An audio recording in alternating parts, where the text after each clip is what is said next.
Stroke के बाद paralysis होना बहुत ही कॉमन चीज है और हम सबको ये चिंता सताती है, क्या ये पैरालिसिस ठीक हो सकता है, कैसे होता है ये पैरालिसिस, और अगर हम टाइम से अस्पताल ना भी पहुंच पाए तो क्या इस पैरालिसिस को ठीक करने का कोई तरीका है।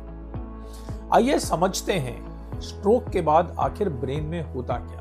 जब ब्रेन में स्ट्रोक होता है मतलब ब्रेन की ब्लड सप्लाई रुक जाती है, जिसके कारण ब्रेन के सेल्स डेड होने लगते हैं। ब्रेन के सेल्स को डैमेज होने के कारण ब्रेन के कुछ हिस्से बॉडी को रेगुलेट नहीं कर पाते। अगर वो ब्रेन का हिस्सा हाथ को कंट्रोल करता है तो हाथ में पैरालिसिस होता है, अगर वो पैर को कंट्रोल करता है तो पैर में पैरालिसिस होता है, और दोनों में एक साथ भी पैरालिसिस हो सकता है। आपको ये जानकर हैरानी होगी कि ब्रेन का राइट साइड बॉडी के लेफ्ट साइड को कंट्रोल करता है और ब्रेन का लेफ्ट साइड बॉडी के राइट साइड। इसका मतलब ब्रेन में अगर लेफ्ट साइड में डैमेज होती है तो राइट साइड में पैरालिसिस होता है। पर जो हमारा स्पीच का एरिया है वो मुख्यतः लेफ्ट साइड में ही होता है, इसलिए राइट साइड के स्ट्रोक में स्पीच पे ज्यादा इफेक्ट नहीं होता, मतलब स्पीच का पैरालिसिस नहीं होता।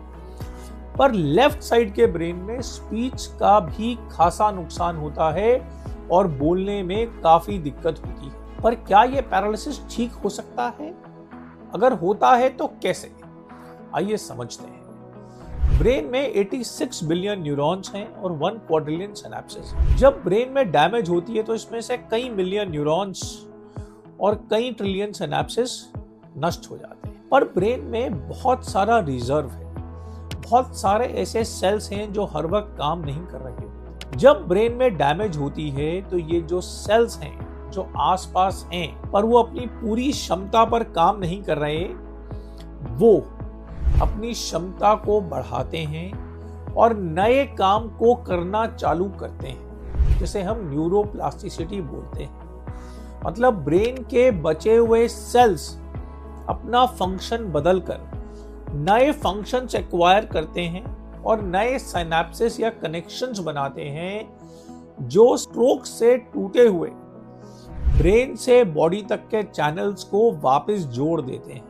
मतलब स्ट्रोक के कारण जो करंट ब्रेन से हाथ पैर तक पहुंचना बंद हो गया होता है या ठीक से नहीं पहुंच रहा होता है, ये सेल्स नए चैनल्स बनाकर, नए कनेक्शंस बनाकर उस करंट को रिस्टोर करते हैं, जिससे एक बार फिर हमारा ब्रेन हाथ और पैर को नॉर्मल सिग्नल दे पाता है, जिससे कि वो बेटर हो सकते हैं। सो हम ब्रेन की न्यूरोप्लास्टिसिटी को बढ़ा कैसे सकते? फिजियोथेरेपी या एक्सरसाइज ब्रेन को सिग्नल्स देती है जो ब्रेन को नए कनेक्शंस बनाने में हेल्प करती है। मेडिकेशंस जो ब्रेन के ट्रांसमीटर्स को पूरा करती हैं, उनकी आपूर्ति करके ब्रेन के ट्रांसमिशन और फंक्शन को बढ़ाती हैं। हाथ पैर में होने वाली स्टिफनेस को हम उन मेडिसिन से बेटर कर सकते हैं जो ब्रेन के करंट को रेगुलेट करके स्टिफनेस वाले करंट को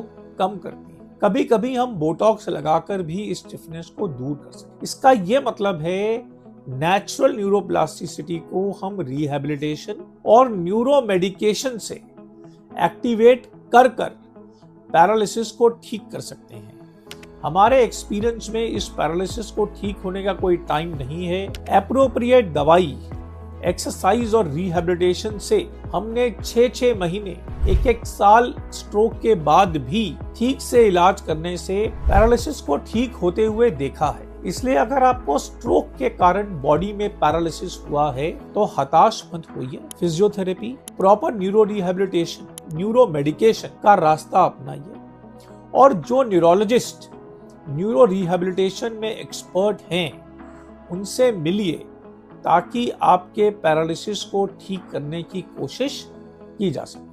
थैंक यू।